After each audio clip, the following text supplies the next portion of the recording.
like you said, there are always going to be fires.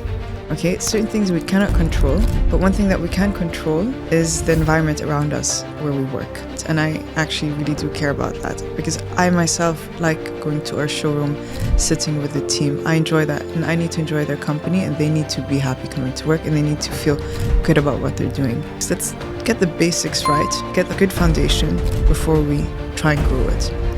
And that's really what we do with anything and everything. Just let's nail it before we scale it. Let's make sure that the process works. Let's make sure that sourcing works. Let's just make sure that everything works before we try to grow this into something else.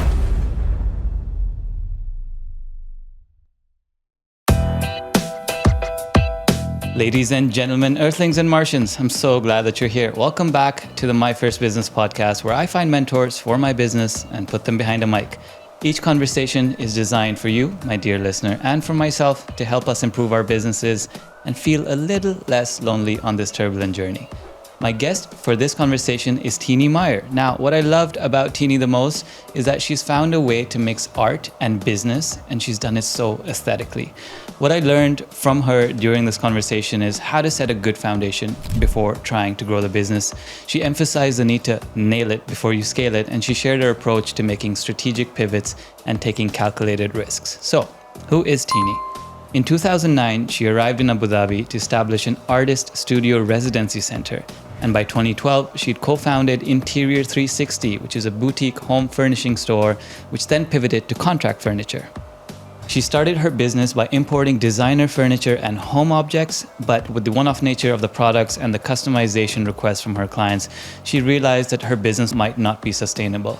Instead of giving up, packing her bags, she pivoted the business to focus on supplying furniture to hotels and restaurants by 2015.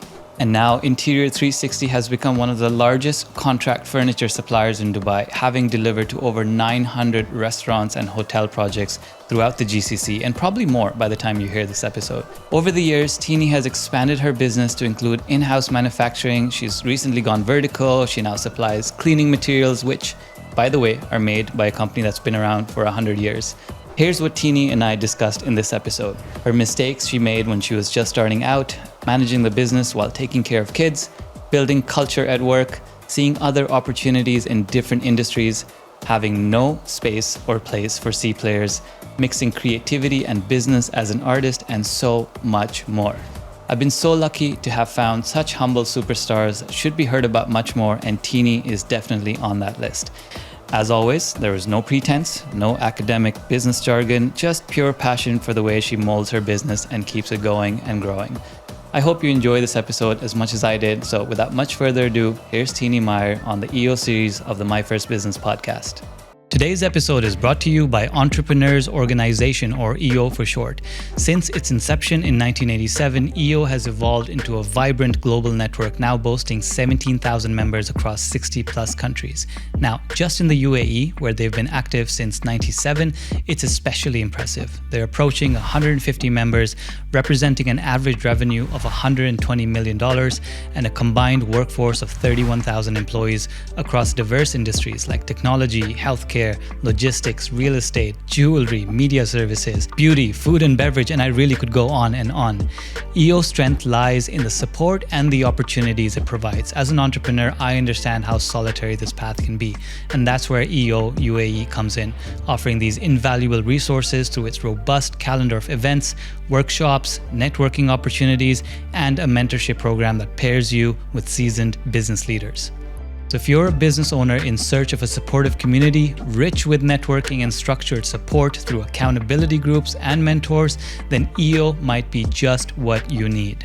Curious about EO? Stay tuned for interviews with EO members on this podcast, including today's guests, just so that you can get a sneak peek of what's in store. For more information and to apply, check out the link in the show notes.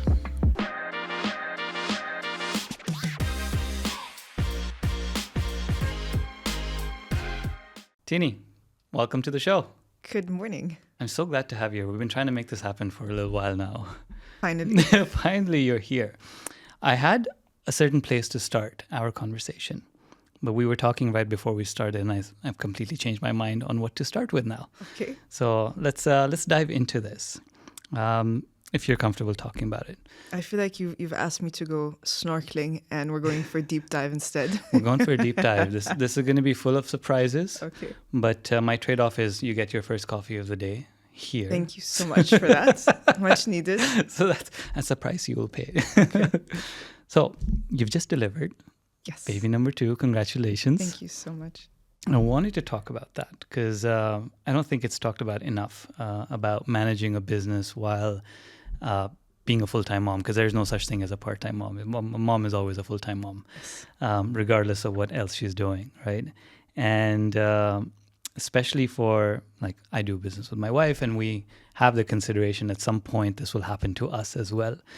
And I know you've mentioned it somewhere in the past. I read something that it is kind of a blessing because you kind of control your time a bit more than you would, let's say, in a job. How has the experience been for you, the first and the second, managing the business and a newborn? So I don't know if I'm necessarily the right person to talk to, because less than 2 weeks after delivery, I was back at work. So, yeah.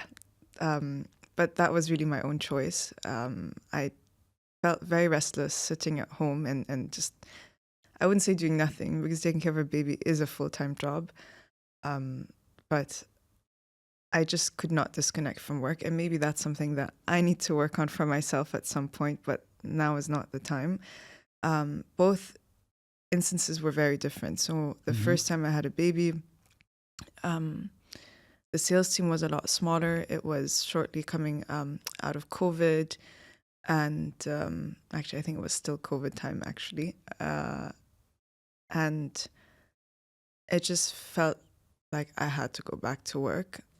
This time around, the circumstances are quite different. Our team has grown a lot. We have a sales director on board who does a fantastic job managing the sales team. So I actually no longer need to do that. But there's a part of me that, a few days after sitting at home, I just thought, okay, what's going on in the business? And I needed to check my emails and started meeting people again. So, I mean, I'm working, but not full time. So I'm doing what I can and when I can. So right now, my priority is the baby. Yeah.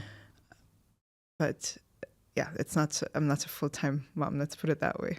Do you let some fires stay lit in these kind of moments?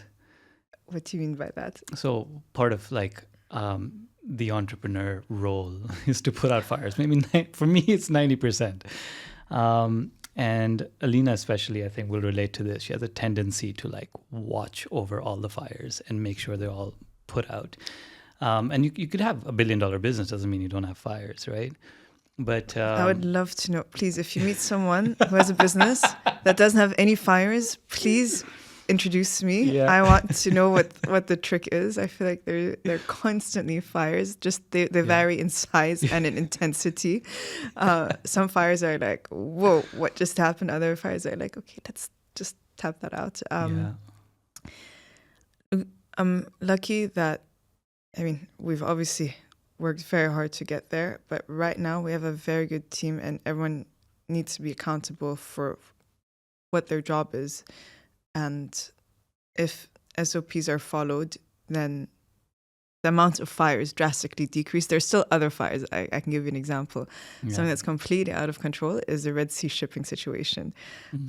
So a lot of our furniture gets made in Greece. And guess what? Now the shipping time is increased significantly. So that just really sucks. That's not even a fire. That's, I don't know what word there is for that, catastrophe. And that's something there's really nothing we can do about. The only good thing that we have going is that we also started manufacturing locally over the last years so that we can balance out this situation a bit better. Had we not done that, I think we would have been really screwed right now. But yeah, that's one example of a current big fire that's just, as I'm sitting here talking to you, there's a big fire in the background. Yeah. And there are lots of little fires here and there. You can't really turn off, right? I can't turn off.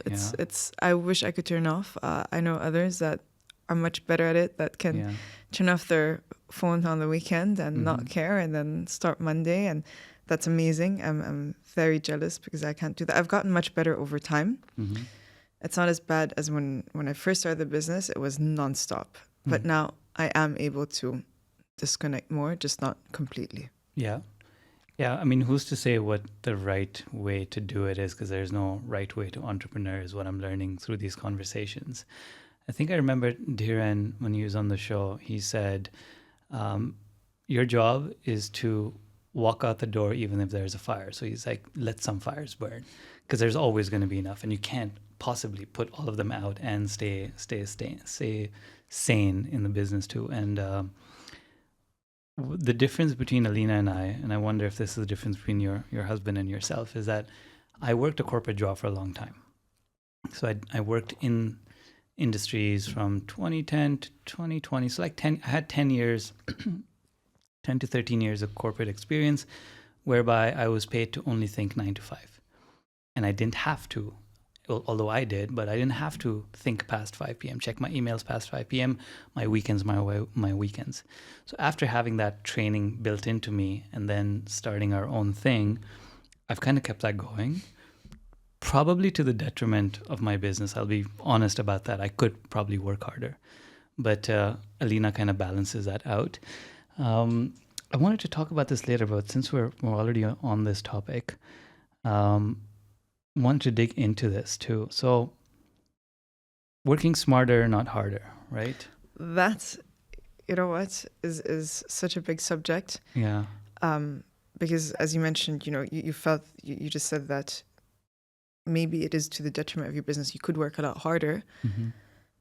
And when we first started the business, I worked crazy hours. I didn't have weekends, and I sacrificed my weekends to do, honestly now in hindsight, stupid things, like working on Excel sheets where you could have just hired someone online to do the same work for you at a fraction of the cost. And, when you first start a business, you're so consumed by everything, and you think, okay, you know what, I need to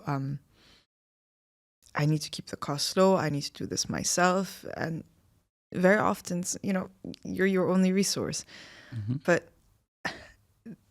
there's a way to work smart, because some things you just should not be doing. Mm-hmm. And that's, I think, a big lesson that I wish I would have learned much earlier on. Can I ask you what your turning point was? Because right now, you've been in business, 12 years almost 12 years, now. yeah. I've barely done 4.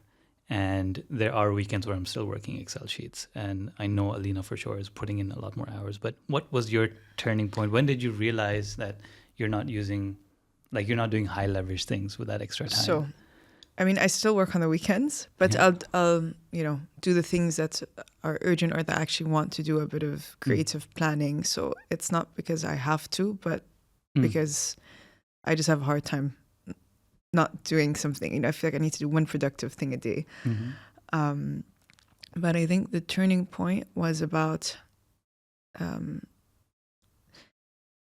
6 or 7 years into the business. So it took quite some time, but that's also because the original business that we started was a retail concept, and it was a beautiful concept, but financially a disaster. So the first 3 years were just horrific. And then we changed from a retail concept to B2B. So we supply furniture to hotels and restaurants. And we did our first project in 2015, which is still standing, looking good, the Sum of Us on Sheikh Zayed Road. That's yours. So that's the first project. So they have these metal chairs outside. It's really such a big part of our story, because when we met the clients, we didn't have an office. We didn't have samples. We just had a catalog. And the clients introduced us to their designers. Now there's no way that anyone would place an order from someone that doesn't have a proper setup. We had nothing. Yeah. And the chairs arrived, and then the designers said, look, we really wanted them to be distressed. Where'd I go? Shit. What do we do? So my background is in art. I'm a painter. So I said, don't worry, I'll sort this out. I know how to make them look vintagey, not a problem.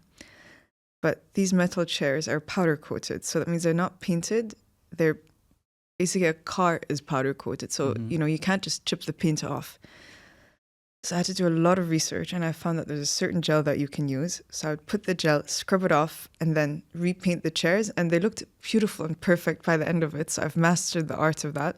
But I did all of those chairs by myself. How many chairs were there? I think there were about 40 or 50 of them. Wow.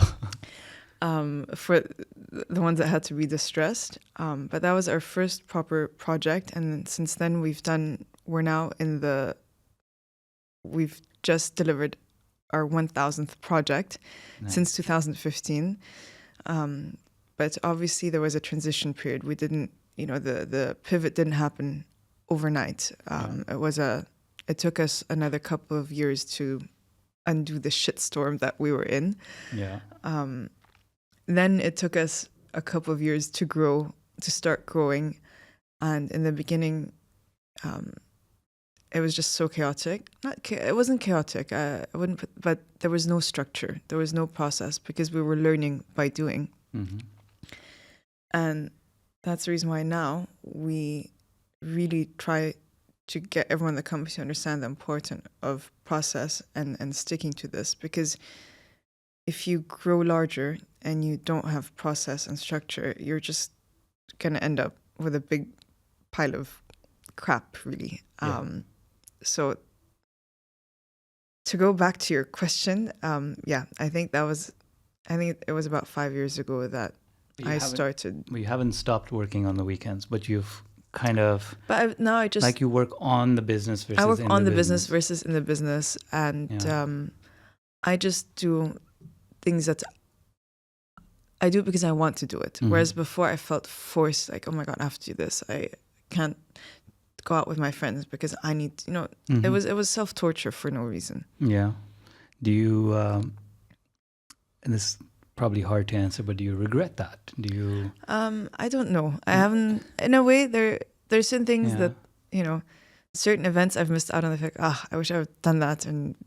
But I think it was very good learning. Mm-hmm. I think without having gone through that, maybe I wouldn't value my free time as much as I do now. Mm-hmm. So I don't look back like that.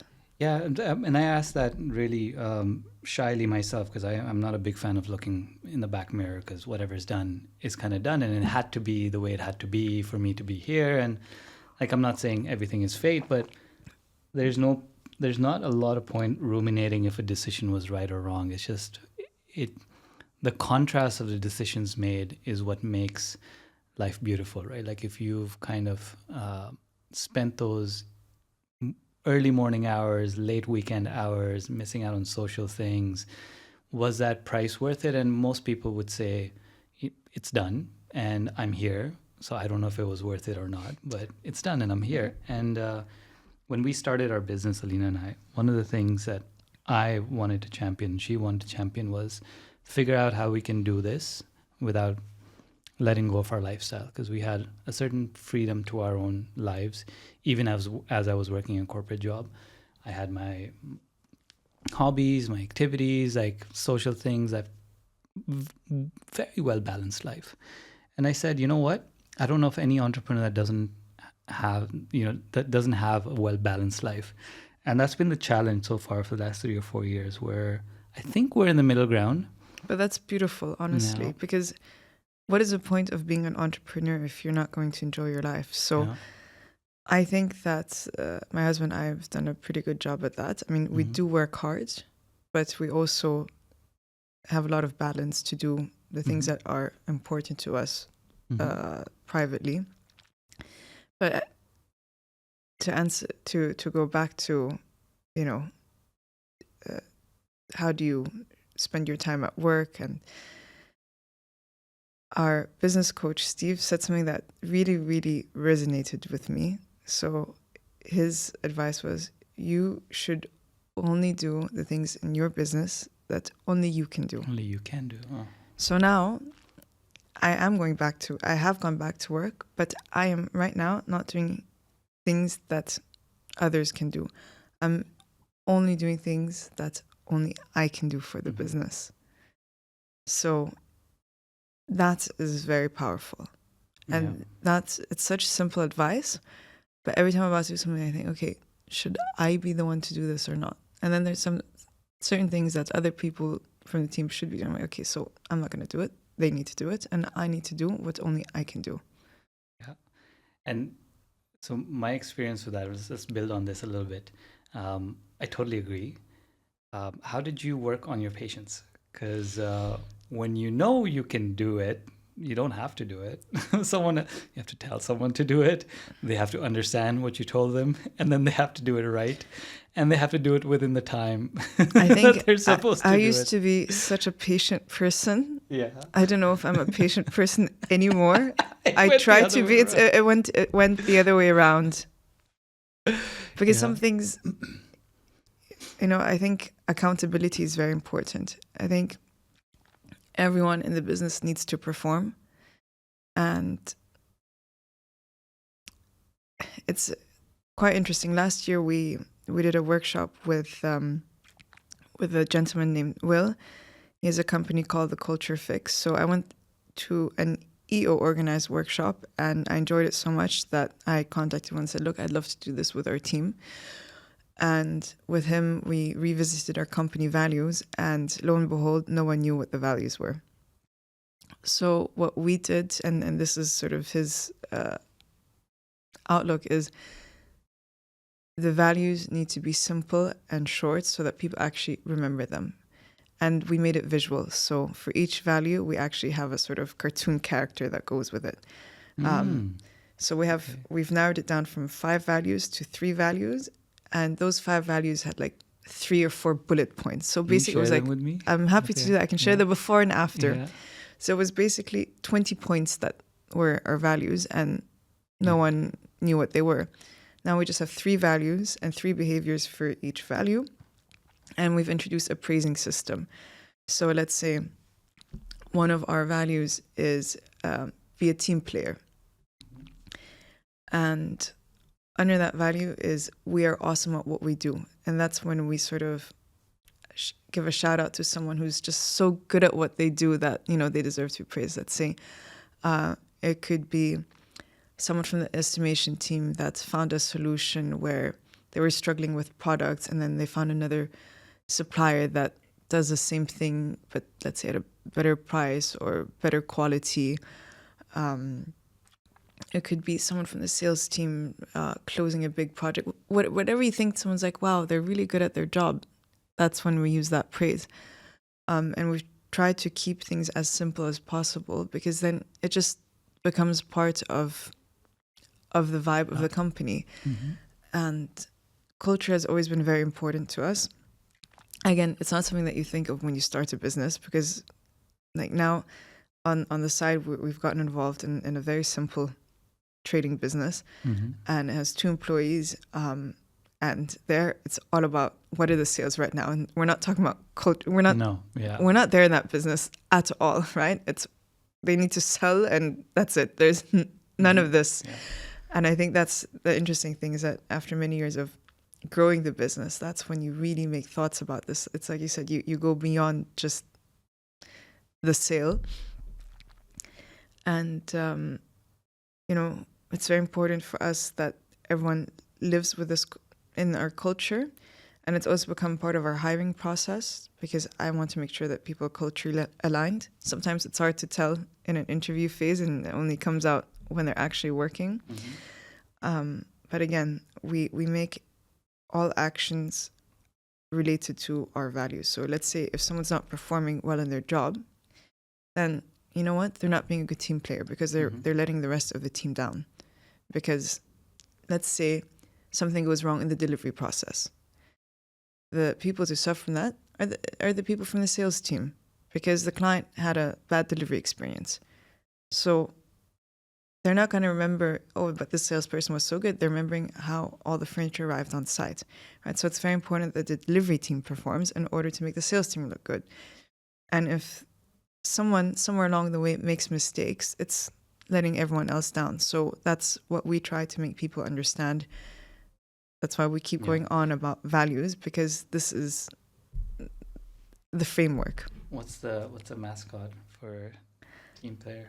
So we have 3 characters. So there's one is Miss Positivity, which we base on a super vintage female action hero from the Philippines, because we wanted to include all the cultures that are representative.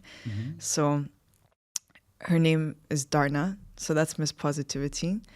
And then we have Mr. E Matters, which is our other value, everyone matters. And he was based on an Indian Bollywood actor. And then we have Captain 360, who looks a bit like Thor. So that's the one for being a team player. So we've tried to make it funny and memorable. I like that. We were talking about Dr. Sasan before we started too. He has Frank. I don't know if you've met Frank, but he has this caricature, but he uses it for his ideal customer persona. And they've done up a full caricature of a person called Frank, who represents their ideal customer. And the pictures of this Frank is everywhere around the office. That's brilliant. What would Frank think? Would Frank like this? That is really brilliant. They bring him into the meeting. So like, this is Frank. He's sitting right here. What would he think about this new pricing strategy or stuff like that? I like that. I really like that. I think this is good inspiration for Lena and I to come up with some. We're going to steal this. So if you have any royalties, don't worry. We're all no. I've stolen this content from Will, so we're all stealing here and there. It's okay. This is exactly why I do the podcast. I just steal your coach's advices and keep it for my. Why pay for coaching when I can just have you guys? I have It's great that you brought up culture, because I put down a quote to bring up in this interview. It was from Peter Drucker, the management guru or management scientist, if there's such a thing. And he said, culture eats strategy for breakfast. And not to say that, strategy is not important, business plans are not important, but they have their place. And at some point in your organization, without the right culture, it doesn't matter what your plans are. Absolutely. It doesn't matter how good you are at executing. If you're going to have that bond, the bond is missing. Have you found that for yourself? Look, let's put it this way. We've had people in the team that maybe were decent performers in their job, but were culturally not the right fit. And we've had to let those people go. Just because, one of our values is be positive, and we want good vibes only. That's one of the things under be positive. Because like you said, there are always going to be fires. Okay, certain things we cannot control, but one thing that we can control is the environment around us where we work. And we spend so much time at work. I mean, if you on a day-to-day, it has to be a happy place. I don't want anyone to feel miserable or unhappy coming to work, because then that's just not a good environment. And I actually really do care about that, because I myself like going to our showroom, sitting with the team. I enjoy that, and I need to enjoy their company, and they need to be happy coming to work, and they need to feel good about what they're doing. Because again, this has come through a lot of workshops. We thought of what is our purpose as a business? Like what's so special about us, about furniture? Because really, you can buy furniture from anywhere. It's, in a way, it is a commodity. So what is it about us that sets us apart? And what we've realized is when we sell furniture, we really take a sort of consultant approach. We don't say, here, okay, you want that table? Great, I'm going to sell it to you. We always try to understand what is the nature of the project, what are the customers that are going to be entering this beach club or this restaurant, what kind of price point is it? And then we recommend products that we think are best suited for the venue. And, after having done 1,000 projects, you will not believe what kind of issues we've seen on the operational side. So we have all of this knowledge and feedback to share with our clients. And at the end of the day, when you go into a restaurant, you don't see the MEP work that's been done. You don't, what you see and what you interact with is the furniture. You put your hands on the table, you sit in the chair. That is your experience together with the food and the service, but it's not everything else that was put into the construction. That's very behind the scenes. Mm-hmm. So what we've established as our purpose is that we help people host people. This is where we come in, and that's is when you dine out, you're going for the experience. Because if you're just going, of course you're also going for the food, but then you could cook at home. So it's the whole package. Mm-hmm. And furniture is a very big part of that. And that's where we try to be a part of that magic that our clients create. Mm-hmm. Absolutely. There are some places that we take our friends that are traveling into Dubai just because we know that their butts will be comfortable for a few hours while we catch up on all the things, even though the food might be okay. Like I have this, one of my favorite spots for Thai food is Sticky Rice place in JVC. It's kind of hole in the wall. Have you been there? I've not been. It's been on my bucket list. I've heard so much about it. Great food, but you can't sit there for too long because it's not designed for that way. Maybe intentionally, maybe not. Maybe to increase turnover. Then you go to somewhere like the Hamptons in JI, and you can sit there for hours. And you enjoy the views, enjoy the setting, and everything kind of matches. But it's always like a plan of like, can I lazy, there's that whole mood that you're helping them set up, right? Like, what do people come here for?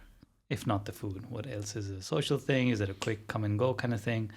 So I like that. I like that consultative approach. And I'm sure that separates you from like the Dragon Marts of the world where you just kind of go in that one, 1,000 pieces. Have you experimented with, because I'm going to pivot the conversation to pivoting because you mentioned that in there and how this whole thing started. So your first pivot was by chance. It was by chance. Like it was not planned. It was not planned. So you were doing just boutique home furniture. So we had a showroom in our quiz as well. And we originally imported designer furniture and home objects, mainly from the Philippines, since I'm from there and I wanted to promote the handicrafts that represent. I wanted to represent, exactly. And the people who bought things from us loved what they bought, but we made so many mistakes. For example, we only bought a few of each because we wanted to have I wanted to have a more conceptual approach to the store. I didn't want to have 100 of the same sofas, so I would only buy 2 or 3 of each. I wanted to keep it very unique. Mm-hmm. That did not work for Dubai at all. People were not, if you buy a sofa in Germany and you tell them you have to wait 3 or 4 months, that's standard practice. They're not going to complain. But in Dubai, it's also changed a little bit, but back in the day, no one would wait that long for a sofa or whatever it was.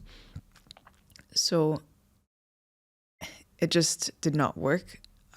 That's one of the mistakes we made, is that we didn't keep enough stock. So people wanted the things that we had, but we just didn't have enough stock. Mm. And we had so many different things, but again, not enough of each. Mm. Then we went to a furniture show, and we met our Greek suppliers that have become our partners randomly, and they gave us the catalog and said, look, why don't you work with us? And then when we started working with some of us, we had that catalog and said, look, why don't you order furniture from us? So that's really how it happened. It was very unintentional, but it just went that way. It was never part of your plans to go into the B2B route? Never, ever. And your eyes only opened at the trade show? It opened when I heard that, because I loved Tom and Serge and our cuz, and so open when I heard that they were opening a second location, which was the Sum of Us, and then I'm like, okay, this could be our chance. Mm. Yeah, because it's already up your alley in terms of liking the business that you would be selling it to, and you're like, for you, I'll make an exception. For you, I'll make those 50 chairs and redo the paint on all of them by hand myself. Yeah, no, that's strange because you have quite a journey of pivots, right? You've gone from being an artist to then making furniture for homes, and then to these retail locations and other venues, and you didn't stop there. You go on, start your own manufacturing locally. You also have a cleaning company now. Like what is going on with all these pivots? It's like it's such a good mix of all your different skills kind of coming together, and I can see that the trend is going like try to be as vertical as possible. What I'm really trying to get at with this question is that how much of it have you planned for, and how much of it is serendipity? Like it comes to you, like the opportunity kind of knocks on your door, and it's up to you then to take action or not. So I think a lot of it happened very organically.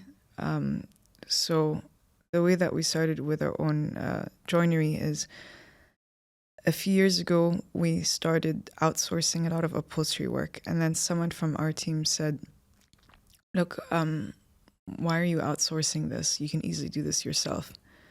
And we said, okay, if you can help us set it up, we'll do it. And we did it very quickly. And it was just such a game changer because we were giving away so many jobs and then we just did them ourselves. Then the same thing happened with furniture. So in the beginning, we were only selling what we had in the catalog. And over time, we noticed that there were a lot of projects that we could have closed, but we didn't because clients wanted custom furniture. So the market here is very different from Europe in a sense that in Europe, a lot of restaurant and cafe owners, they'll buy whatever is a standard product. Here, the market is completely different. Everyone wants custom furniture. Then we started outsourcing work to local joineries so that we wouldn't lose the jobs that, because we saw that we lost a few things. Hello, everyone. I want to take a moment to share something that's really, really close to my heart. As you know, this podcast isn't just a series of episodes. It's you and I getting mentored by the wisest of the wisest. Each episode is crafted with care, aiming to bring not just stories, but wisdom and insight into the fascinating and sometimes lonely world of entrepreneurship. This is more than just a podcast. It's a personal mentorship session recorded on camera for all of us to learn and grow together.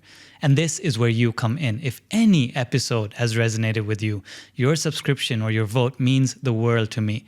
Every subscription lights a fire inside of me and fuels me to keep delivering content that I wish had existed before I started this podcast 2 years ago.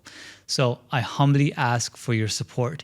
Please hit pause now and find that subscribe button on YouTube, Spotify, Apple, wherever you're listening to this. It's a small action for you, but it means everything to me. Thank you for being a part of this community and for your support and for choosing to walk this path with me. Stay curious and stay inspired. Thank you so much. So over the years, we started doing a lot of custom work and we would outsource that to local factories. And there were two issues with that. Number one is that the prices ended up being quite high. And number two, we didn't have a lot of control over the manufacturing process. So now that we do things in-house, we can make sure that we're on time, that the quality is what it needs to be, and that we are also able to price things properly. Mm-hmm. And when every time you go through these kind of changes in, I guess, the business model, we call them pivots, change the business model, entering new lines. What's your approach? How do you think about going ahead or not going ahead? Because I'm sure there's been more opportunities for other things you might have turned down that have come your way organically. What's your approach to generally sussing these ideas out? Like even risk taking. Would you say you're a risk taker? Like, how do you identify?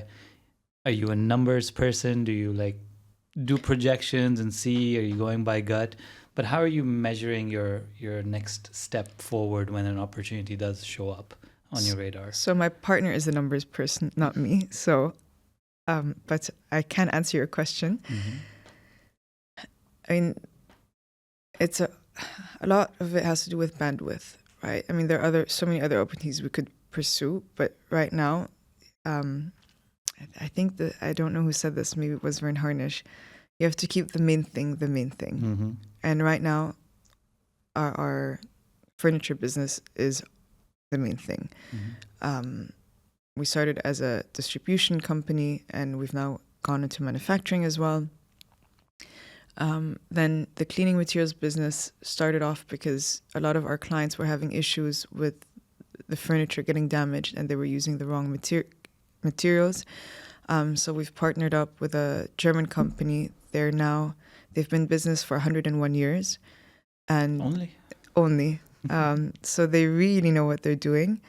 and a lot of the customers are already our existing customers. So it's a completely different product, but it's the same customer base that as we work with.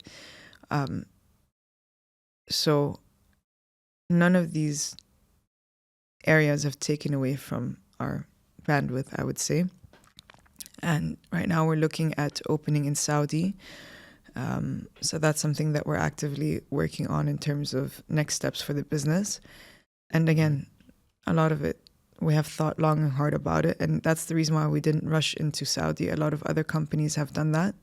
But we wanted to make sure that we found the right formula. So When you say formula, you mean like a business model? the right setup, like, what is the strategy? Where do we open? How big should the showroom be? How many people are we bringing? So we avoid big risk.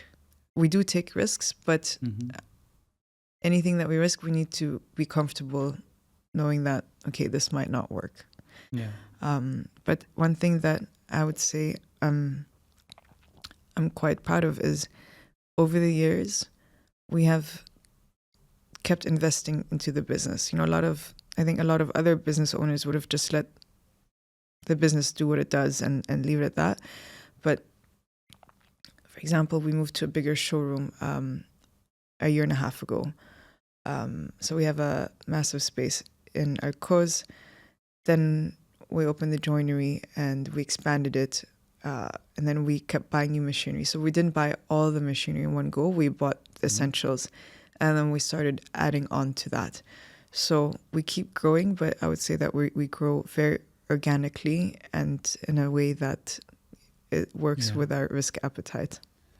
Because your risks are also, the way I'm thinking about it, they're very hard to undo some of these decisions, right? So Alina and I have a service business. It's very easy for us to take risks because we don't have fixed physical things to work with, neither location nor the product itself.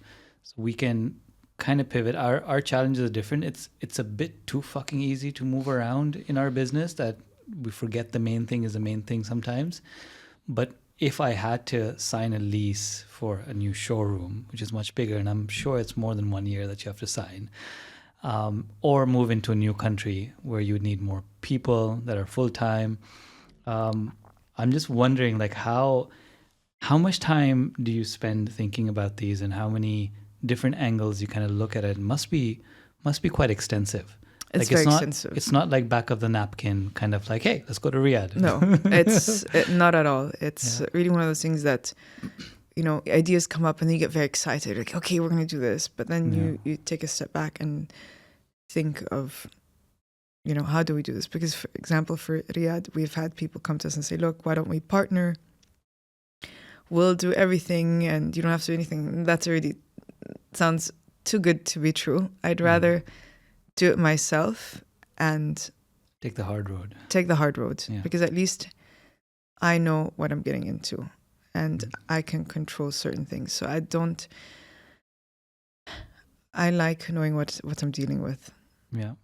And is the cash flow, the success coming from existing businesses to fund the new ventures, or because when we look at it, and again, I'm comparing services to products. I want to see what the commonalities are because we're approaching a year full of experiments as well.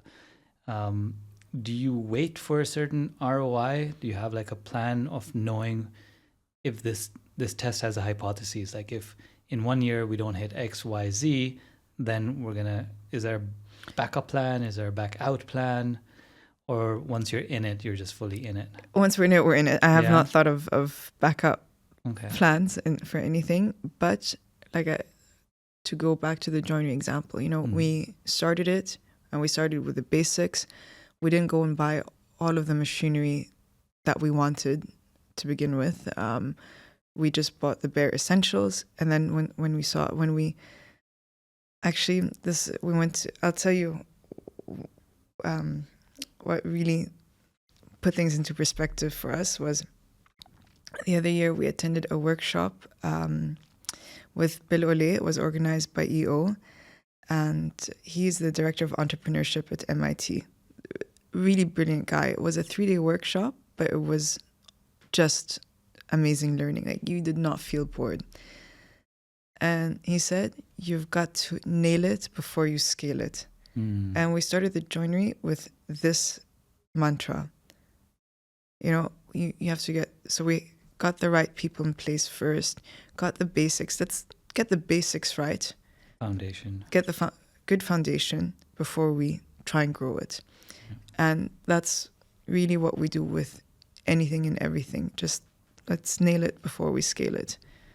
You know, let's make sure that the process works. Let's make sure that sourcing works. Let's just make sure that everything works before we try to grow this into something else. Mm-hmm. I think Alina and you will have a lot of fun talking about this stuff too, because she has that philosophy a lot, where it's very easy, touch wood, and I'm only touching the wood because I'm tapping, it's getting there, but it is kind of easy for us to open the floodgates to get more customers for us. We have a ton of ways to do that.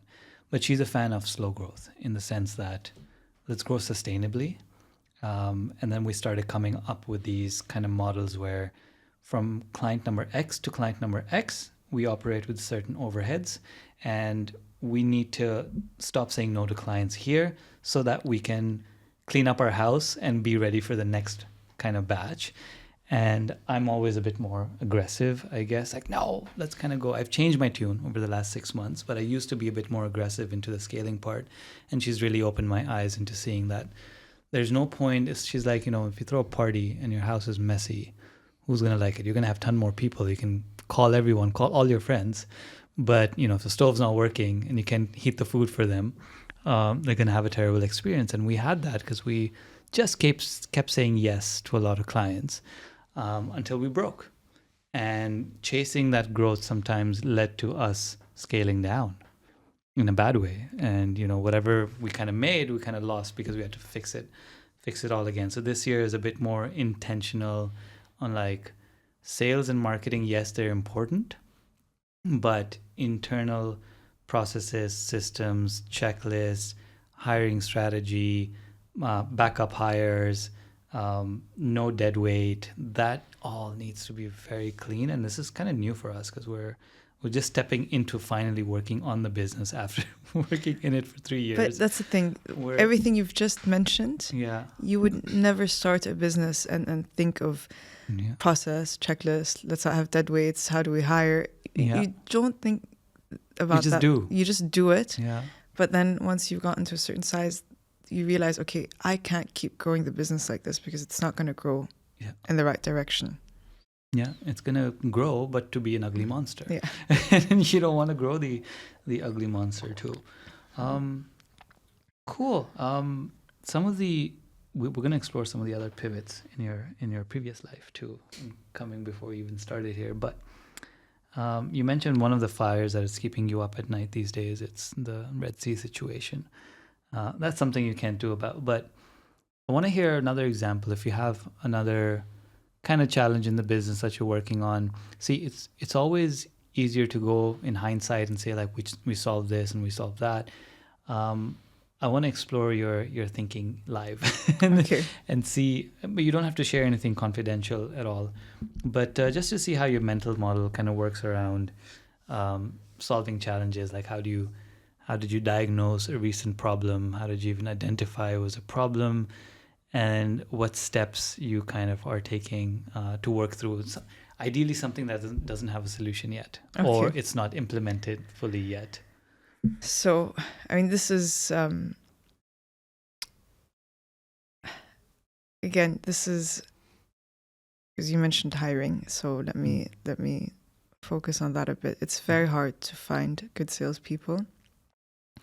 You get a lot of salespeople that, you know, in the interviews sell you the world, and then once they start working, you realize they're just full of shit. Salespeople know how to sell themselves. They know how to sell themselves very well, very, very well.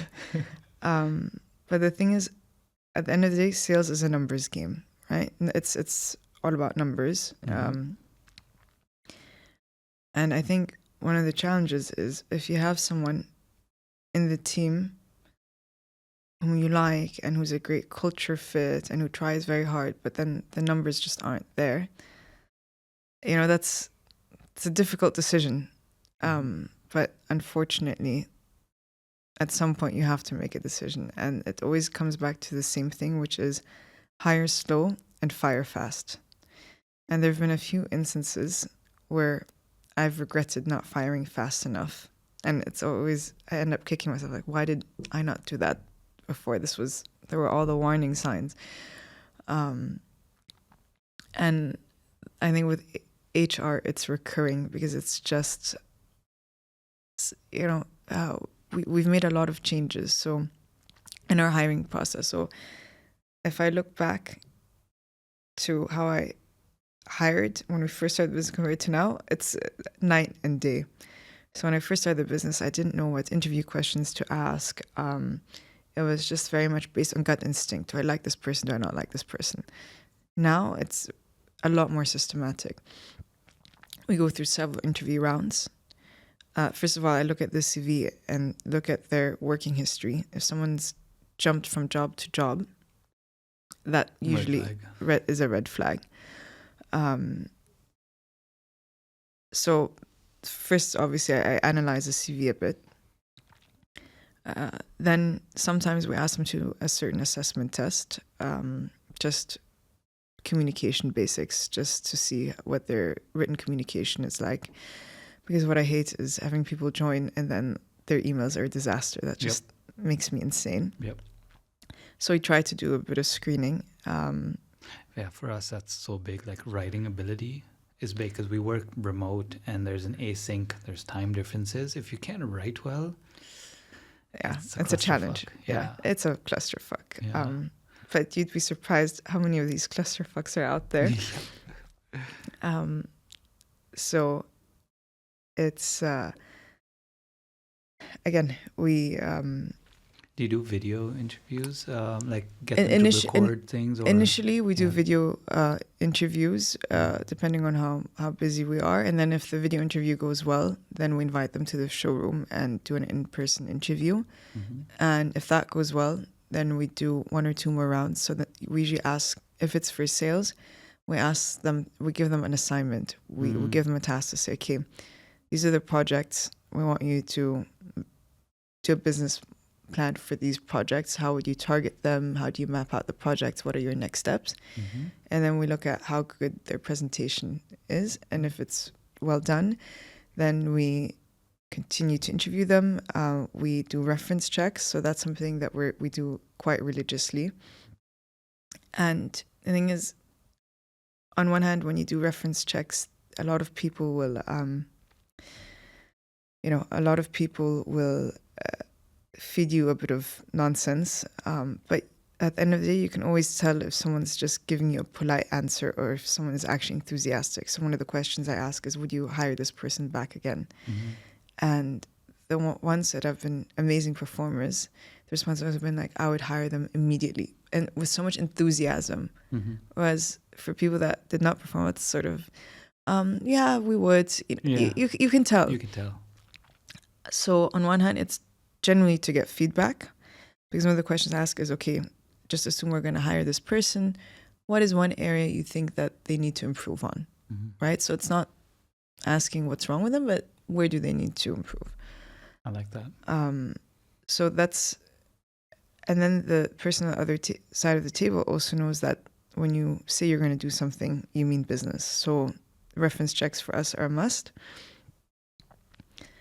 And then we also have a conversation about our company culture and values, just so that when they join us and they don't live according to that, then it's like, hey, we had a conversation about this. So the way we hire has just changed a lot over the years. But that, again... Is it still a work in progress? It's still a work in progress. Yeah. There's always a recurring problem with that. How would you rate it right now out of 10? Like, how happy are you with it right now? And you can't pick 7. 7 is a cop-out answer. With our hiring process or with... With your hiring process. I would give it an 8. Okay. So I'm pretty happy because I think we've come a long way from, do I like someone based on gut instinct to where now there's a lot more process. Mm-hmm. And also the way that we onboard people has changed. We've improved a lot. Again, this came from a scaling up workshop we did. Someone said, look, why do you always celebrate when people leave? You should be celebrating when they join the company.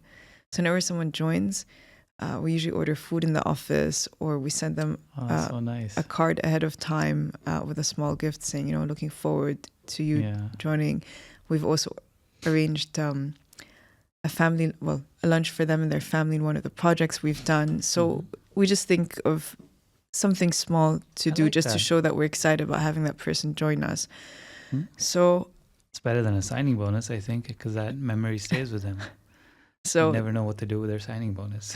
We don't do signing bonuses. We've never have. But yeah, I'd give an 8 out of 10. There's still, I think, room to improve, but overall pretty happy. If there was one thing that would take it from 8 to 10, what would it be? Just finding perfect candidates all the time. That would... now you're asking for too much. Yeah, asking for too much. But it makes, it really makes a difference when you have the right people in the right seats. Yeah.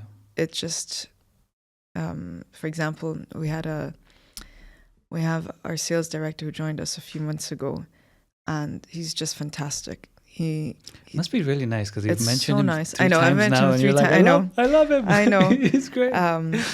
Don't ask for a raise. Yeah, definitely not.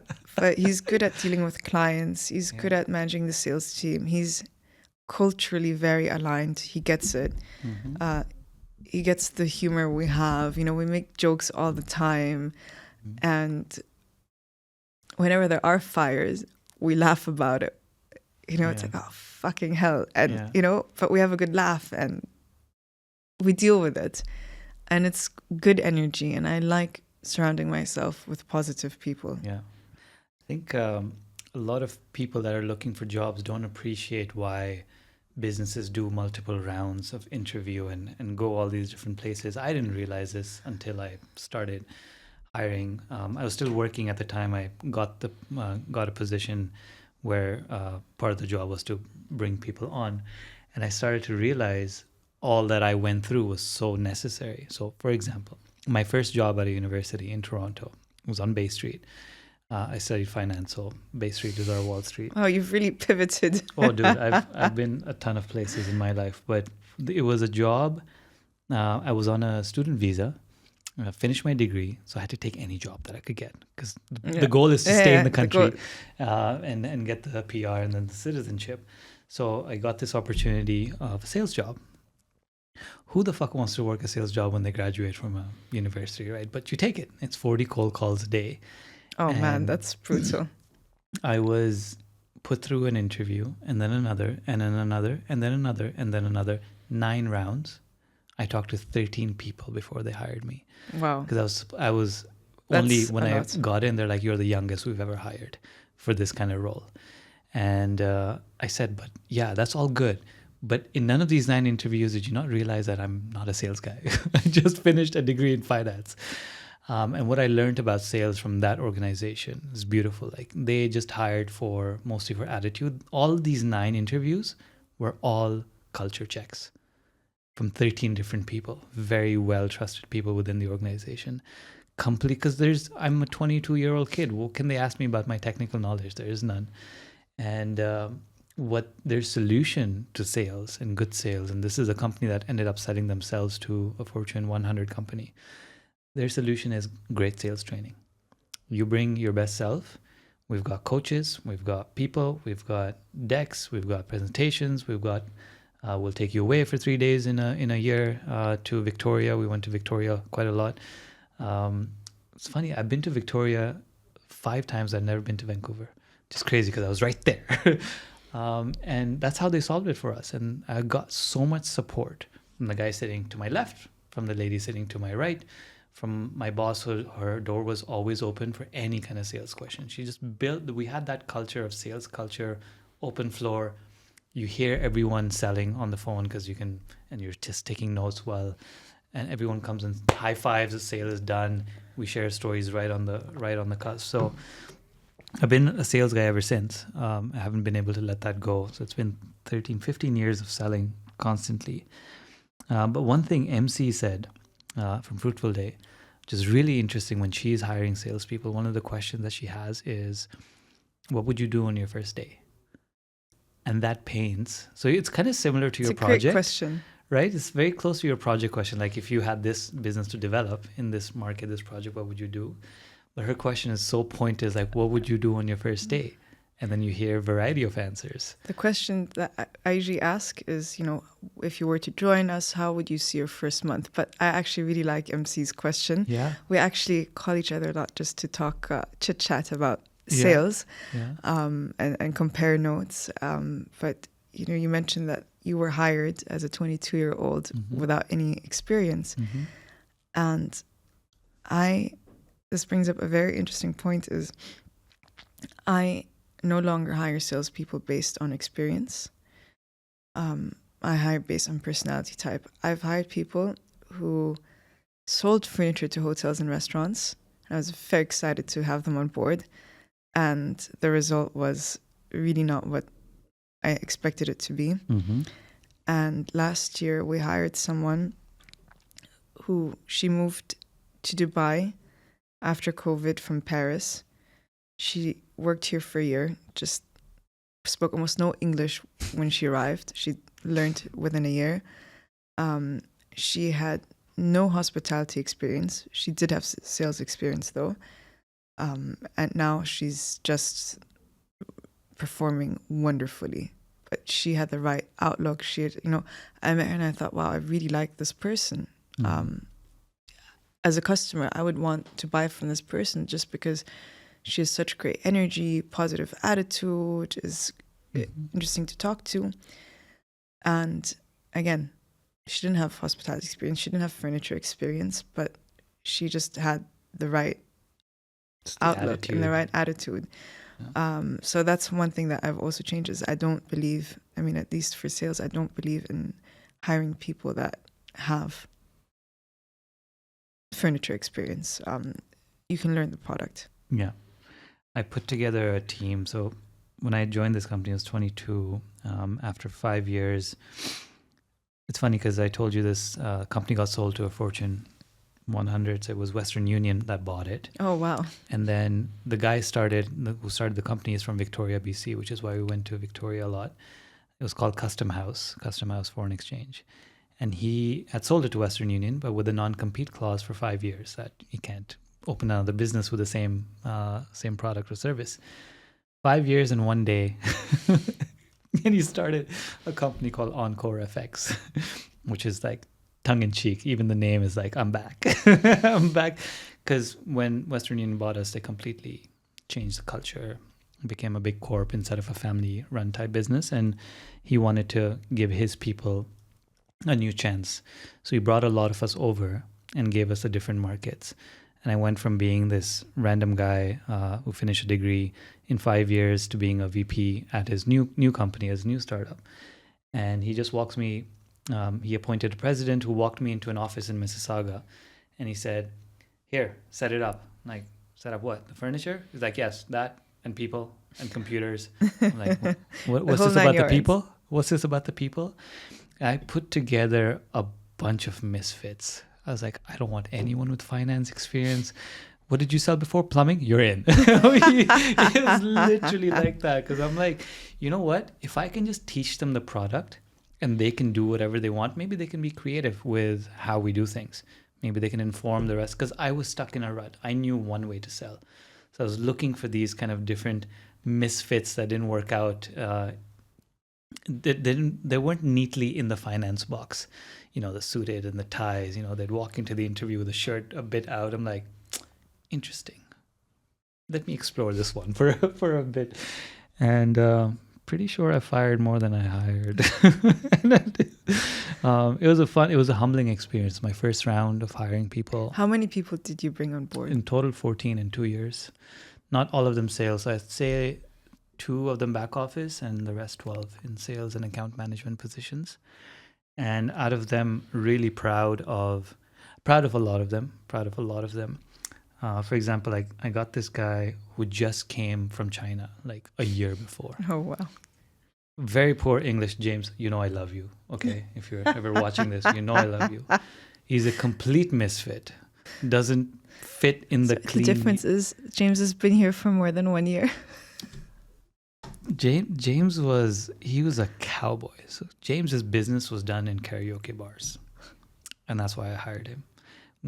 I'm a cold caller by nature. People go to networking events. James goes to karaoke bars. I'm like, you, my man, are going to be my top. He was my top salesperson.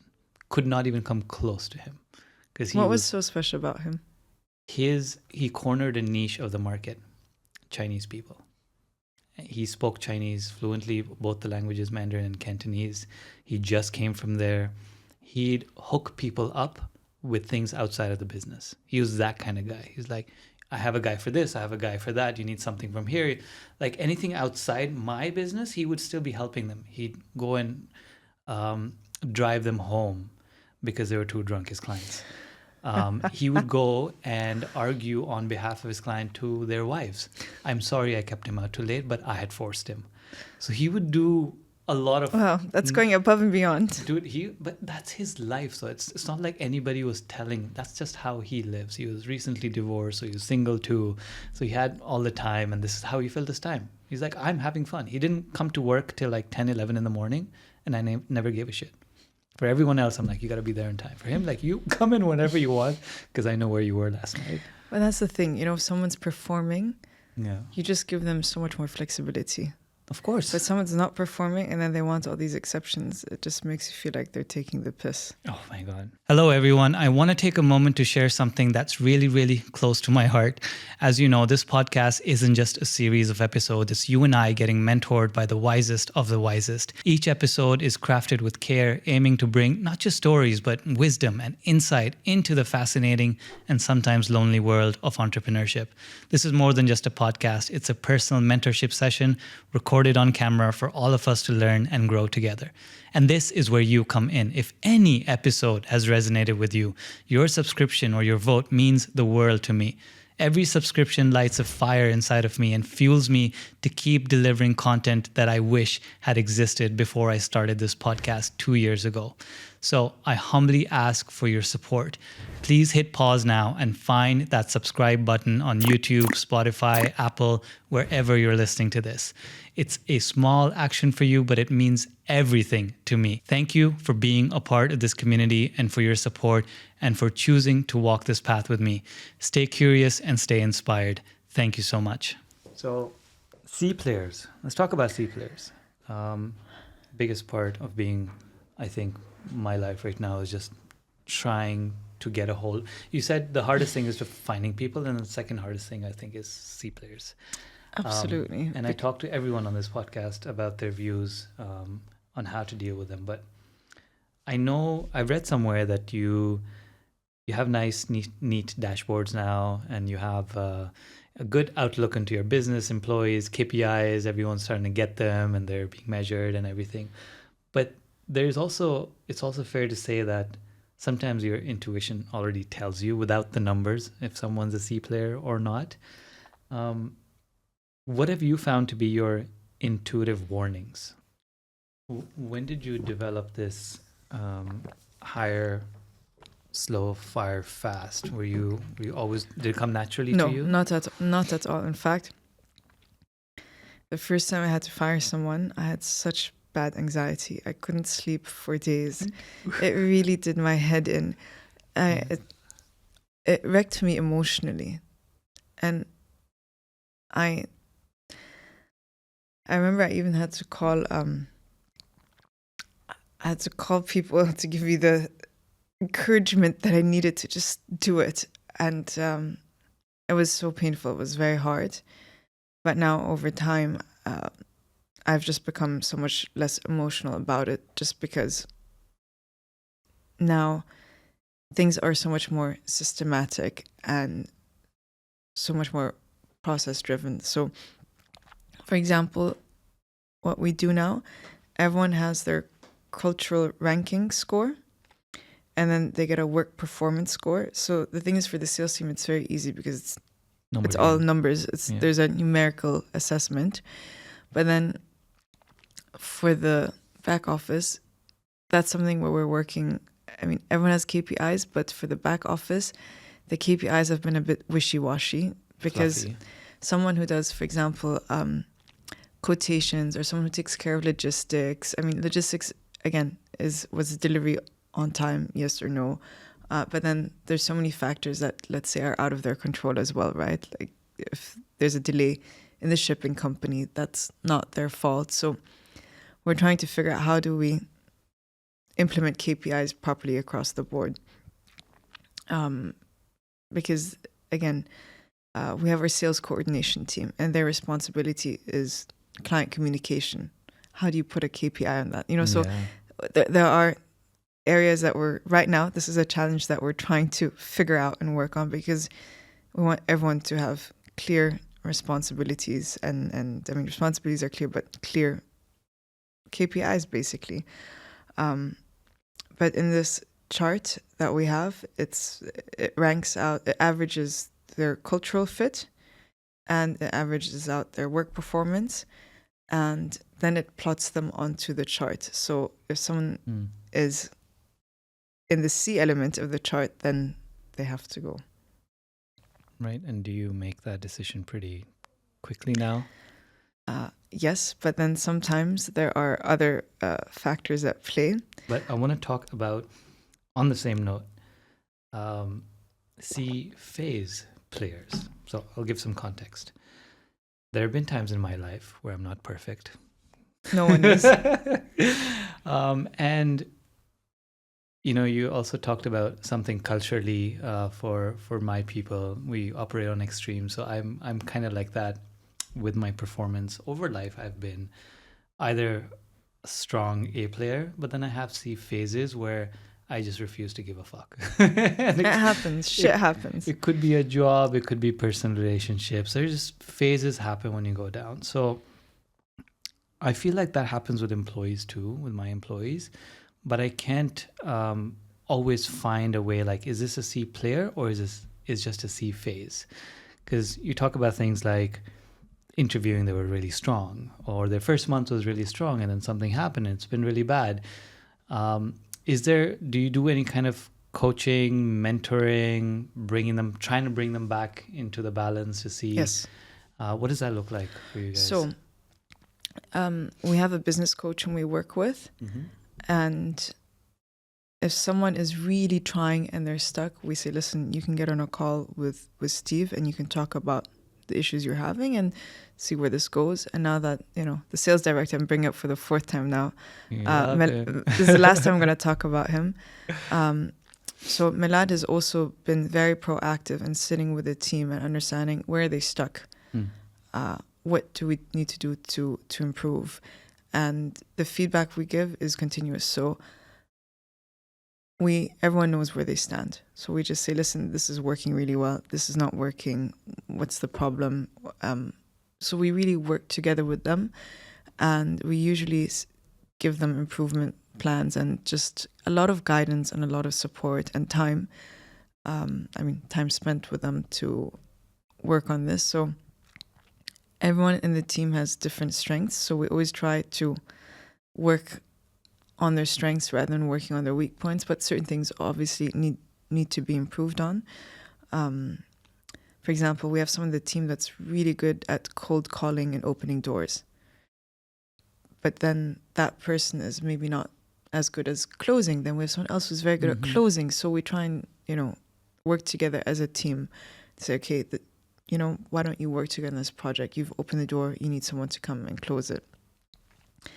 But we always give extremely clear feedback as to what's needed to improve. And if someone really wants to work on it, they do it. But everyone maybe has a C phase, as you call it. But if someone is consistently having a C phase at work, it's not a phase anymore. Yeah. That's, again, not to bring Dr. Sasan up again, but he has on his boards, one of his boards, he has boards all over his office. One of the boards says A players and the other says C players. And under each board, there's bullet points. She's I like, thought you were going to tell me that he has everyone's name categorized. Imagine that. But No mercy. I know, just call them out. Yeah, just call them out. So in the sales world, that is pretty common. Like having people, like if you go to a car dealership, they're fucking ruthless, right? So their goal is like, if your name is going to be on the board, and if you're in the bottom 3 twice in a row in 2 months, you're out. Ouch. That's it. That's It doesn't matter if you hit your target. If you're in the bottom 3, you're the worst of the lot. We need to replace you. That's harsh. Even if they've paid their salary crazy. 5 times. But that's just car dealerships. That's why you get a lot of these car salesmen stereotypes, because that industry is built on that. But anyways, back to Dr. Sasan. He has these bullet points for A players and C players. And all he asks for his employees, like, you go up to these boards and read them and figure out which one you fall in more often than not. So if you constantly find yourself reading the C players thing and being like, fuck, that's me, then you're the C player. So kind of like a self-identification almost, like having people, I think it's a good thing because maybe the employees now have a way to communicate with the business owner and the leaders without having to communicate with them. Like, where do I stand? Read the fucking board. You'll know if you're here or there. And I haven't implemented that because it just sounds really harsh to have a C player board up in the office. But it's not a C player board. It's there's an A player and there's a C player. Which one are you? And and for us, what we have a TV with the sort of vital stats of the company. And again, because the sales team has very clear KPIs, so we have daily updates on where are they to the target as a percentage. Yeah. So how many projects did they close this month? So there's actually, this is a brilliant book called The Great Game of Business. Mm-hmm. This is a must read. So the book talks about gamifying your business, how you need to run your business like a sports team. Mm-hmm. And we've implemented a lot of things from this book into how we run the business. So keeping everyone excited. And for example, everyone in the admin team, they get a year-end bonus based on us reaching a certain number. Right. So on the dashboard, they see how close we are as a percentage to the year-end bonus. So, we work with a lot of transparency in our business. Yeah, I think again, not to quote Peter Drucker again, but I have to. He said, "Whatever gets measured gets managed," and so you made the sports analogy as well. So I'm a big football fan and soccer for my North American audience. Every player has like 2,000 stats allotted to them per game. Oh wow! Distance run, expected goals, actual goals, difference between that. Pitch areas covered, and even teams have all these kind of like different stats and metrics, and you kind of watch the game and you don't realize, but there's trackers for everything. Distance of the shot, how many failed touches, like they're so random. And not to get into details, but that's what the coaches do. And I look at sport as a metaphor for business too, because the coaches are the leaders of the team are the players. Yeah, so these coaches, I feel like, are running their teams like a person should run a business. Like they probably have this vital stats showing up for each player, like who's ranking where on what, and that decides who plays the next game. And the end goal being, let's win the trophy. But yeah, because I wake up in the morning, I'm like, oh, you know what happened? That team did this and that. She's like, so what? Why do I care? I'm like, because we can implement that over here. For example, I play with my friends 3 times a week. We started doing this thing where I track now wins, losses, and draws. And we're 14 guys, and we always mix up the team, 7 on 7. At the end of the month now, I send out a report. I'm such a fucking nerd. I send out a report, and I'll show it to you after the interview on my phone there, with like tables, and then I do commentary. Top place goes to XYZ for XYZ, and also XYZ. Second place, sure, everyone else loves that. Some people are competitive. So the competitive guys love that. They want to get to the top. Now they have a new reason to play.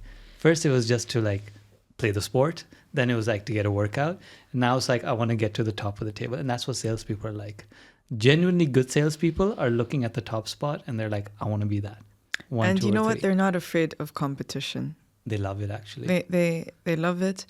And the other thing, what's quite funny is that A players like to work with A players. Mm-hmm. So the moment that someone is high performing in their role, they don't like dealing with other people in the business that are not at that level. Absolutely. So that's sort of another telltale sign if someone is an A or B or C player, is how well do they work with each other. Because I've had someone from the sales team that, exceeded their targets, and they weren't happy with certain things on the back end. And we realized, okay, that person is not performing to the level where they need to perform. So that always comes out That's a as good well. indication, actually. Like, we don't have a physical office space, but when I used to work at companies, you could tell by the groups that are forming, right? The non-work social groups. And you always see like the A players are together, and if there's someone that can't really fit in, I think part of that A player mentality is like, I don't want to spend work or non-work time with a C player. It's just intuitive to them. It's very intuitive, and it just comes out very naturally. Yeah. Those are good. Those are good warning signs. I'm switching conversations, pivoting. That seems to be the theme. But we talked about processes and defined processes and growing up to a place there. Now, I want to preface this by reminding everyone that you were first and foremost an artist, Yes. which people think doesn't have a process. I'm not an artist. I'm like a bedroom musician, but people think of that side of the world as something very abstract and crazy. But I know there's a process to what I do with the fretboard, and it's probably not communicated well, but I know there's a process. How have you found this intersection for yourself, this art, design, business, product, service? You seem to be coming together into some sort of a... So I think there's a lot of synergy there. Yeah. So I've always loved painting, and when I was studying in Vancouver, I rented an artist studio, and I've managed to find gallery representation while I was at university. And I think I was very entrepreneurial in my outlook as an artist, because I would think, okay, I have a show coming up. Whom can I invite? How do I get to certain collectors? What's my strategy? And then when I came to the UAE, originally I was involved in opening an art studio center in Abu Dhabi. And that was a mix of creativity and business, which led me to opening Tier 360. And now, recently, I've gotten back into painting, and it feels very, very good, because it feels like, the funny thing is, I originally wanted to start a business because I didn't want art to be about money. I didn't, there are times when I sold a lot of artwork, and I didn't need to sell artwork, and that's when people wanted to buy my artwork. Then when I needed money, no one wanted to buy my artwork. It's that energy. And I thought, okay, you know what? I want to have another source of income. So my artwork is not about having to sell it for money. Then we started the business, and it just took up all of my time. There was no more time to paint, and it really killed my creativity in the beginning. And I recently had one of my best friends from Vancouver from university days visit, and she saw some of the paintings at home. She said, look, it feels like you haven't been painting lately. And it really touched a nerve inside, because it made me feel, okay, why am I not in touch with this creative side? And since then, I've been painting religiously. So that's a big part of my day now. And it just feels so good. I mean, there is a process to it, and it requires a certain discipline as well. It's a form of meditation in a way. So it means a lot to me. Yeah, I feel the same way. I'm totally connecting on that, because I had a chance to live two lives. One is the career life, and then if I judge myself, I was getting pretty good at music myself. But then I couldn't stand the fact that I'd have to play, for example, with a musician, right? Like the way you get your first few gigs is by doing covers. I hate doing covers. do not. I'm not a jukebox. Don't ask me to play It's that. like Ed being a Sheeran DJ songs. and then someone comes up to you. Yeah, I have a like, request. Yeah, that's all. Like, no, because I don't like pop music as much as other people do, and they're always like, play that Ed Sheeran song. Play that. I'm like, I don't wanna. I want to play very different stuff that you're not used to. So that's when I realized I'm like, it's going to be a small market. It's going to be a niche market. And it's not going to pay the bills. And plus, if I do want it to pay the bills, then I have to compromise on my own integrity as an artist and produce things that I don't like, but it's going to make the money. And that's when I decided, you know what? We're going to make the bucks some other way and build a life in such a way that I can do this as meditation. So I don't need to close my eyes and sit for 30 minutes when I can be sitting with my guitar for 30 minutes. And that's it for my day. Like, the walk and that, and I'm done. I don't need to be Dalai Lama for for 60 minutes a day. But there's a lot of that, I think, informs decision making at work too, right? Like for your pieces of visual art, sometimes it helps for you to walk away from it and take a breather, sleep over it, and come back and you see it in a new way. And I felt like that with composing songs before. I'm like, you know what? I'm stuck somewhere. I'm just going to walk away from it. Come back to it a week later, and it's like the ideas just start coming. And that happens in the business now too. We come up with a new idea, start jamming, that Sunday work that we do as a business owner, be like, we could probably do this, this, and this. And then you walk away from it for a week. You come back to it and like, that was horseshit.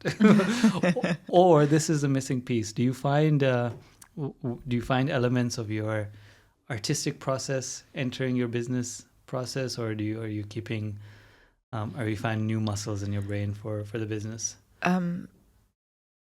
One of the things that we're working on now is our own furniture collection. So by exposing myself to a lot of art and design, that just gives me more inspiration in that part of the business.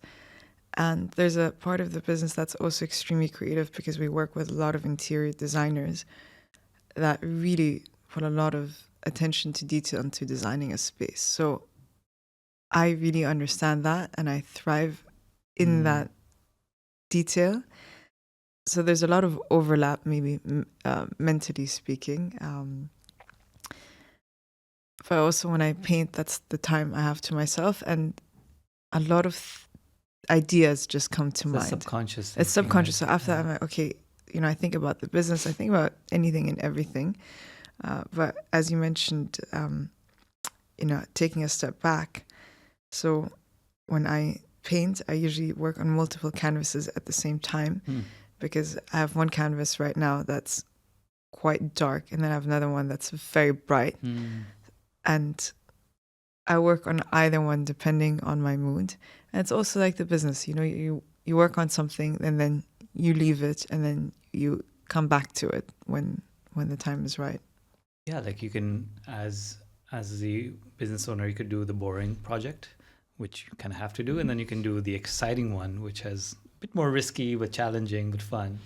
And if you keep switching between the two, I think the boring things seem a little less painful when you know that, after I finish an hour of this, I can go back to working on that and then come back to this as well. Because like the most boring part of making music, for example, is mixing it at the end for me.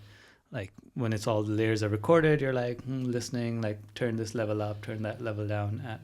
But you have to do that because without mixing it properly, it doesn't come out too good. And I find analogies everywhere from sport to art to business and seeing what I think what I love speaking to you about, or why I wanted to speak to you, is that intersection that I haven't had with a lot of business owners. They're very business-oriented business owners. Not saying anything bad about anyone. Everyone is a different style. It's just different, but there is a certain element that is unmeasurable to the business. There's a certain element that is not really thought about. It's subconscious thinking that enters the soul of the business, let's say, or even culture and all those things, right? Like you said, you can have KPIs for culture and everything, but there's a gut feeling about some of these things as well, and I like how that bleeds into the business. Now, having said that, it's still a business, and I'm going to go micro. So we've been talking a bit macro now. How do you personally? I'm just curious because I'm always looking for ways to be better. How do you organize yourself, your week, your day, your month, and has it changed from the time you started your business to now? Okay, it's completely changed, but also right now, since I'm still on semi-maternity leave, my brain is a bit all over the place with this question. Yeah, that's fine. But what I try to do is, I mean, I have a daily to-do list. That's a must. Is it on pen and paper? Is it on an app somewhere? Look, I've tried sometimes I have on my iPhone on the to-do list, but I'm a pen and paper person. Okay. I get very excited and I love crossing things out. You know, it makes me feel like I've just accomplished something. So when I'm in proper work mode, I have my daily to-do list, but I look at, okay, what are my priorities for this month? What do I need to accomplish? So we have our monthly management meetings and we share, you know, what's the best thing that happened last month? What's the worst thing that happened last month? And what are your top 3 priorities for next month? And is there anything that you can do to improve the business right now? So based on what's shared in the monthly management meetings, I work around that and just try to get the 3 big priorities done. And then we also have annual planning for the business. So there's a bigger roadmap for the year, and then we break it down into quarterly and monthly objectives. When did you start doing that? Like, what year of the business? I can tell you exactly when. It was during COVID. So before COVID, we started implementing Oracle NetSuite. Before that, everything was in Excel. Look, you're a service business, so that's okay. But for a product business, that's just a no-go. So we moved over to NetSuite, and since then things have become a lot more systematic in how from the moment someone meets a lead to managing the opportunity, now there's a clear sales playbook on how to do things, which we didn't have before. But during COVID, we had no idea of were we ever going to earn money again, where we supply furniture to hotels and restaurants. All of those things were closed during COVID. So it was a really sucky time. And we did a scaling up workshop. And that's really when we started just implementing all of these things. So just doing proper annual planning, breaking it down to a quarterly theme and then monthly. So it was during COVID. That was the turning point that was the first time we worked on the business rather than in the business, because there was no business to be worked in. That's like 8 years after starting. Yes, so very so delayed. I have time. You have to. Yes, there's hope. There's hope. But we're not the best role models. Do it much earlier. But also things have changed a lot. So now there are so many options for cloud-based software that it's so cheap and cheerful. There's no excuse anymore. Yeah. Like for the cleaning business, we're using Zoho. Again, because they're all standard products, we can't use it for our furniture business because it's very complex. Mm-hmm. But there's no excuse for anyone not to have some sort of a system. Absolutely. No, I agree. But, oh man, I have 4 more years to get my shit together. You know, we, in the last 4 to 5 days, so we bill clients on monthly retainers. That's the contracts that we have with them. It's kind of open-ended, 30-day notice, and they just use our services on a monthly basis for a fixed fee. About 20% of our billings we got a notice for in the last 4 to 5 days. And I'm smiling. I'm happy, partially, because we get to work on the business. Because Alina's time gets really sucked in the business when we are heavy on clients. And part of me, when I heard like day after day, she's like, oh, they're canceling. And, you know, it's kind of sad because none of them are leaving because of us. It's a them situation that they have to resolve, and they'll come back when they're fixed their own issues in the business. Like, for example, we'd get them leads and they're like, that's way too many leads. We're good for like 5 months now. So we don't need you. You did a great job. Thank you very much. Double-edged sword. We did our job too well. That's our problem, right? And I mean, we're not always perfect, but lately that's been the cause. And I was telling Alina, I'm like, this is great. This is great news. You lost 20% of our clients. It's great news. Now we can work on the business. So we have all these projects that we wanted to do for the year to improve the business, like improve the systems, the processes, the foundation. This is really like foundational year for you. Nail it before you scale it. Is that the one that's the one. This is the nail it here. We have about 10 minutes and I have a few topics and I'm going to choose which one we can talk about. I do like talking about painful things. Yeah, I mean, you pick. You want to talk about feel good things or painful things? No, you choose. You know what? You can choose whatever you want. All right. Let's ask you about Dr. Joe Dispenza. You know what? Okay. Yes. I'll just leave that there. Okay. Dr. Joe Dispenza. So that was one of the most life-changing things I've ever done. I don't want to sound cliche by saying that, but that was in Dubai in 2019. No, sorry. It was at the beginning of 2020 when he came to Dubai, so right before COVID hit. If someone would have told me what we would be doing, that we would be meditating hours endlessly in one day, I would have said, no, I'm not coming. No way. I can't even meditate for 10 minutes. I'm not going into a workshop meditating for 10 hours or whatever it is. No way. So they don't give you any agenda. They just tell you to show up at a certain hour. It was a week-long intense workshop. And there were some days we had to go at 3 a.m. to do a special meditation. And there was a lot of preparation work that had to be done before the workshop. It was extremely life-changing. It's all about rewiring your hardwire, basically. It was incredible. And it's funny that you mentioned Darren earlier. So he's a big fan. He's a big fan, and he's now in the final stage of becoming a Dr. Joe certified consultant. And he needs to do a workshop for family and friends. And I messaged him to congratulate him, not realizing that I was signing up to be one of the participants. And he asked, would you like to join? I'm like, you know what? I'm just going to say yes. So I'm actually doing that next week. Oh, nice. So I'm super excited about that. But that was life-changing, spiritually, on a personal note, and also on a business note. And it just changed. It changed a lot of things, but in my outlook for the business as well. Let's say something happens, or let's say a client is very tedious or annoying. Instead of being angry, I just try to send love and think, you know what? It's because of these clients that I have my business. So this is the outlook, or this is the energy that I want to send that way, rather than being angry about something. Yeah, that's not my default.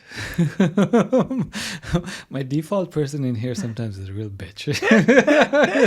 So, but yeah, it's I cannot recommend it enough. I mean, if someone has the opportunity to attend the workshop, to do so.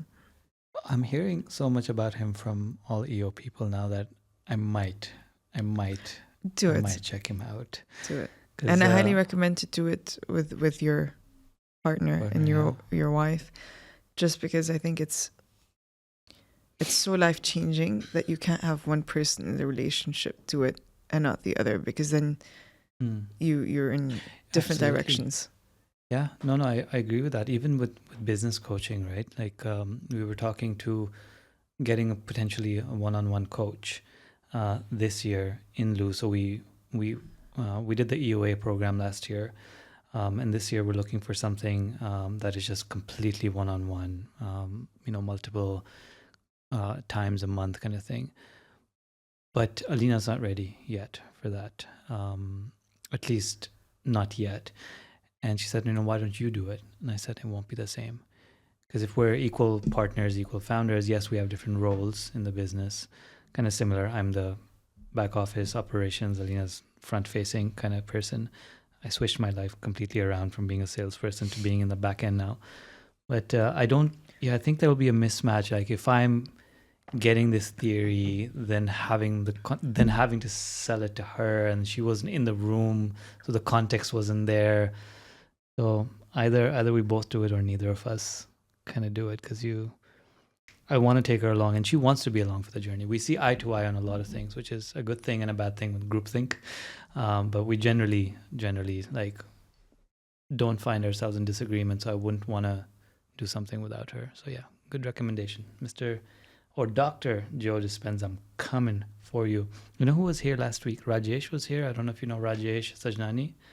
He had a pretty life-changing experience with one of Dr. Joe's books in the last few years for himself as well. So more recommendations for Mr. Dispenza. You're gonna have a busy year if you follow all the recommendations that you keep getting. Dude, like I typically, so I haven't asked you what books I should read because, I have like an unread list of so many, and I'm a pretty avid reader.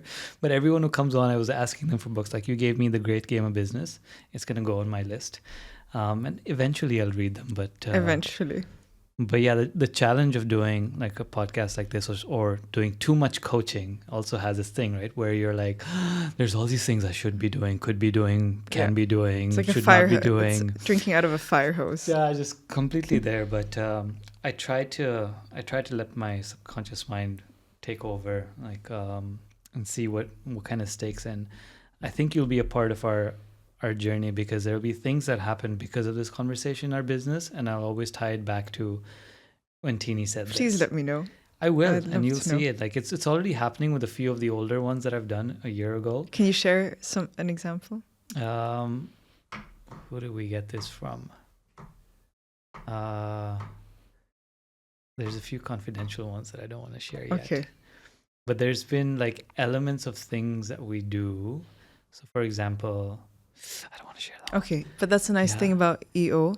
It's great. EO has again been one of the life-changing things as an entrepreneur. The learnings, the networking, the exchanges that you have with people, just having a conversation with someone, you learn so much about what you should be reading, what are things they've done in their business, what are challenges they have. I really I'm so grateful for being a part of this platform, because it's incredible to be able to just, call someone like MC and share notes on sales and how do you do this and what would you do. Just being able to pick up the phone and not pay for that sort of advice is fantastic. Yeah. No, I can see the glow in your eyes, and everyone that talks about EO is just like the best thing I've ever done for my business. It's very culty in a way when people get so excited. It is culty, and I love it. I love to see it, because you know what? Apart from all the other ones that I've explored, at least, like my endorsement is, it's literally about the fucking people. It's like there's a very special kind of person that does EO. I'm not saying these are the best people in the world in all aspects, and they're all Mahatma Gandhis, and they're all Mother Teresas, and everyone's going to save the planet. But there's a very unique... There's certain grit. Yes, and humility. There's a lot of humility in everyone that I've talked to in EO, no matter if they've been in business 35 years or if they've been in business like a few years. Like it's all across the board, no matter how successful anyone is. They'll sit down and have a conversation with you with the most humility and honesty. Again, as I was complaining earlier, not the how to get to $1 million in 1 year kind of. Not at all. No, it's very raw, very honest, very open. I like it. I think we're coming to a close. I do have one final question for you. If I gave you a billboard on Sheikh Zayed Road, and I'm completely stealing this question from my favorite podcaster, but if I give you a billboard on Sheikh Zayed Road, what would you put on there, knowing that millions of people pass by every day, driving past it, walking past it, busy area, and it can't be commercial, so it can't be selling anything about your business. Okay. But there's a message you'd like them to read every day. Very simple. It would be what our purpose is. We help people host people. No one would ever come to the realization, oh, that's a furniture business.